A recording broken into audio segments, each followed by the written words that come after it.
I now call upon, recognize Representative Graves for 5 minutes of questions. Representative Graves?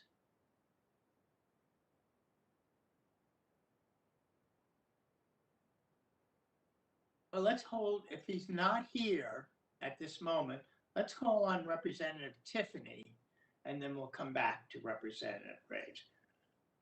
Okay, Mr. Chairman, can you hear me okay? This is Representative Tiffanny. Yes, I can see you and hear you very well. Okay, thank you very much, and thank you for the opportunity here. I had a couple questions for Dr. Stuns. Am I saying your last name correctly? Yes, Stuns, that's correct. Yeah, okay. Thank you so much for being here today. How big of a role does our nation's offshore energy infrastructure play in providing artificial reefs at this point? I think you covered that some in your testimony, but if you could address that once again, that would be good. Yeah, well, they play a major role in the sense that we often refer to as the largest man-made artificial reef in the world with the infrastructure that's out there. The industry estimates are that if we had to generate that material and take it back offshore to reef, would be worth in the realm of $18 billion. So it's a valuable resource to be out there if we used wise and safe scientific practices to reef that. The science clearly shows this there's value. And in fact, we create structures out of concrete and other things that we take back offshore to enhance that. So what we were trying to do is offer a solution, a scientific solution for the material that's already there. And we've shown that in many cases over decades, the fisheries have become to rely, the fish and the people accessing the fisheries rely upon these habitats to support those economic drivers.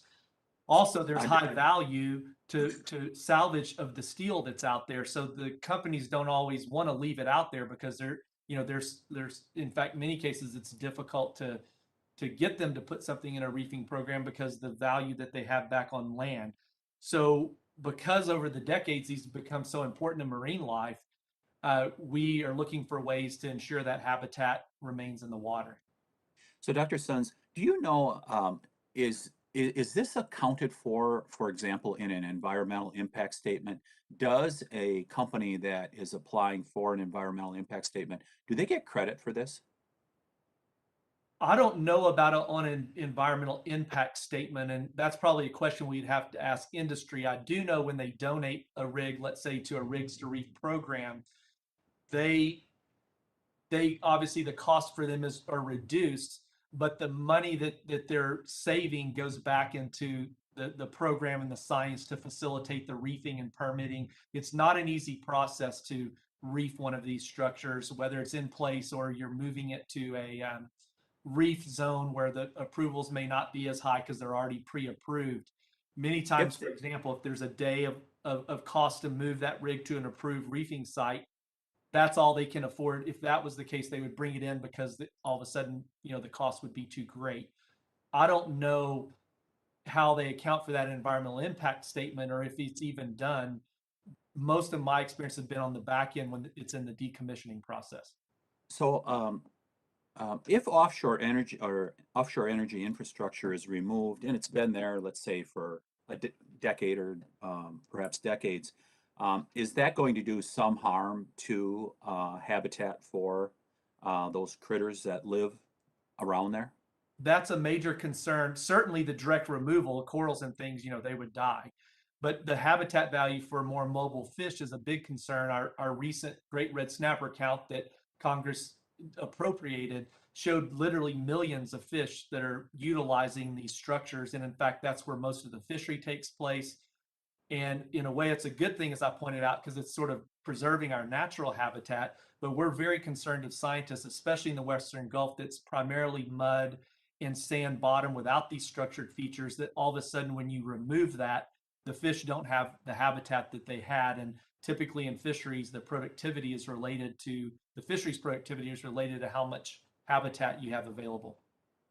So I would just say, Mr. Chairman, we need to make sure that we're not harming the environment here. As we go forward, as I have seen this committee as a whole, as well as this subcommittee, charge ahead on all these things that are discouraging energy production in America, that we make sure we're not harming the environment while doing it.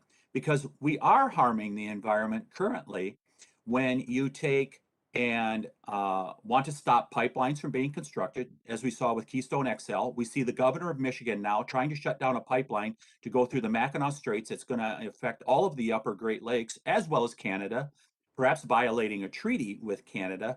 And so that oil is now going to go on trains, which will give out far more emissions than a pipeline will.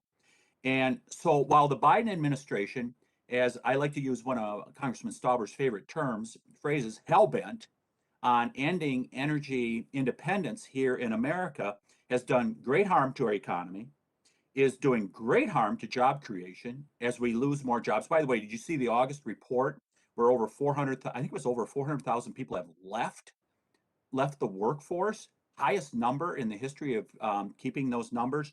And it's affecting us in regards to national security, where we did not have to be dependent on the Middle Eastern countries. Now, Jake Sullivan's over there begging them to pump oil. So the Biden administration is harming our economy, harming job creation, harming national security. Now, are we going to go forward and actually harm the environment with things like this that are going on, including this whole notion that we simply cannot have any fossil fuel infrastructure here in America? It just all has to go away and everything is going to be just fine. The people of this country are waking up. It does not work, and it's going to continue to cause problems until we get grown-ups that understand the trade-offs that go with this stuff. We can have prosperity and a clean environment. They are not mutually exclusive. In fact, they work together. And until this committee, this Congress, the majority in this Congress, and this president figure that out, this country is going to continue to pay far more for energy, and it will deplete our standard of living. I yield back and thank you for the time, Mr. Chairman, and Mr. Stuns, Dr. Stuns, thank you for your time. I really appreciate it. Thank you, Representative Tiffanny. I'm sure the president also is very appreciative of your strong support.